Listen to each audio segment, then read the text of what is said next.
इच्छा हो गई थी कि नहीं साहब इधर हो, और दूसरी तरफ से अन्य पार्टियों की तरफ से हो गया था, तो आप लोगों को तो बता ही दिए हैं पहले, तो हम लोग फिर अलग हो गए।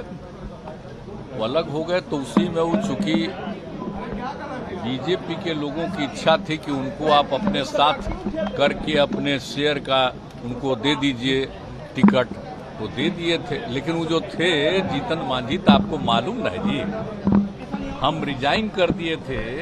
आपको याद है ना 14 की कहानी, लोकसभा के चुनाव के बाद, और हमने अपनी जगह उस व्यक्ति को बना दिया। अब वो अभी क्या बोलते रहते हैं उनको नहीं पता है। पार्टी का कोई नहीं चाह रहा था कि आप छोड़िए, तो हम छोड़ के उस आदमी को और कोई दूसरा नहीं नाम दिया था। हमने इसलिए सोचा कि हम हटेंगे तो हम एक शेड्यूल कास्ट को बनाएंगे, तो ये हम कर दिए थे।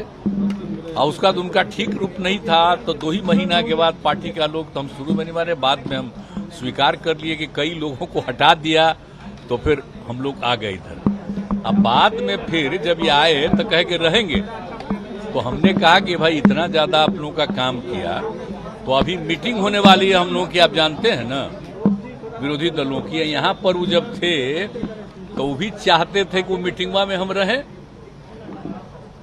तो एक बात सबको मालूम था कि जहां कहीं भी वो बीजेपी के लोगों से मिल रहे थे, आप मिल करके फिर हमारे यहाँ भी आकर के कहते थे ये हुआ, तो हम तो जान ही रहे थे सब बात। तो हमने एक बार कह दिया, और जब मेरे पास मिलने आए तब भी हमने कह दिया कि या तो आपको इतना ज्यादा हमने बनाया, कोई दूसरा नहीं बनाया, या तो अपनी पार्टी को मर्ज करिए, और नहीं तो अलग होना है तो अलग हो जाइए। तो मर्ज नहीं किए, कहा कि ठीक है तो हम अलग हो जाते हैं, अलग हो गए, ठीक ही हुआ। तो उसी का देखिए जरूरी था। अभी 23 तारीख को मीटिंग है, तो सब पार्टी के लोग अपनी अपनी बात करेंगे। अगर ये लोग अंदर रहते तो जो कुछ भी बोलता वो सब बीजेपी को खबर होती। तो इसीलिए आप समझ लीजिए कि ये पहले ही किया, आप लोग जान लीजिए। तो इसीलिए हमने कह दिया था आप तो मर्ज करिए, नहीं तो अलग होइए, तो हो गए अलग। अब ठीक है हुआ। इसीलिए आप जानते हैं हम तो अपने कोटा के ना बना दिए थे उनको, तब फिर हम तो उसी तरह रत्नेश सदा को बनाए।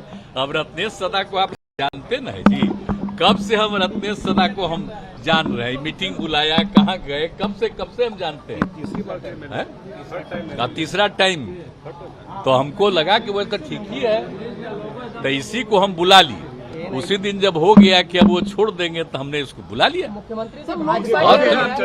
तो उसी दिन हमने कह दिया और सब लोगों से बातचीत कर ली, और सबसे बात करके इनको कर दिया, और फिर तुरंत गवर्नर साहब से बात किया, उनके इस्तीफा का भिजवा दिया। वो स्वीकार किए, बाहर थे लेकिन फिर भी स्वीकार किए, और तुरंत हम जो नया मंत्री बना उनका भी उसी दिन 13 को ही भेज दिए, तो उनका आ गया।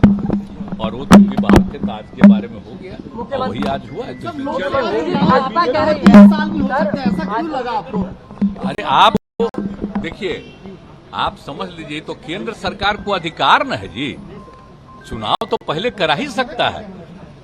जिसको बहुमत है वो चाहे तो पहले भी चुनाव करा सकता है। तो हम लोग थे श्रद्धेय अटल जी के साथ, तो उन्हीं का पटिया लोग 3-4 महीना पहले चुनाव करा दिया था। हालांकि अटल जी नहीं चाहते थे, लेकिन फिर भी कर लिया था, हो गया, वो अलग बात है। तो ये तो कभी भी कोई कर सकता है। अगर मान लीजिए अपोजिशन की यूनिटी के लिए शुरुआत किया गया है, तो हो सकता है उन लोगों को लगे कि लग मिल करके आगे बहुत मूवमेंट करेगा तो ज्यादा नुकसान होगा, तब पहले भी कर सकता है। हम तो ऐसे ही कह रहे हैं, हम थोड़ी कह रहे हैं कि वो पहले कर देगा। मैंने इसकी संभावना हमेशा रहती है, इसलिए पूरा का पूरा हमने सारे पार्टियों को अलर्ट किया है कि आप समझ लीजिए, इसलिए मिलकर के लड़िएगा, तभी जाके आप बीजेपी से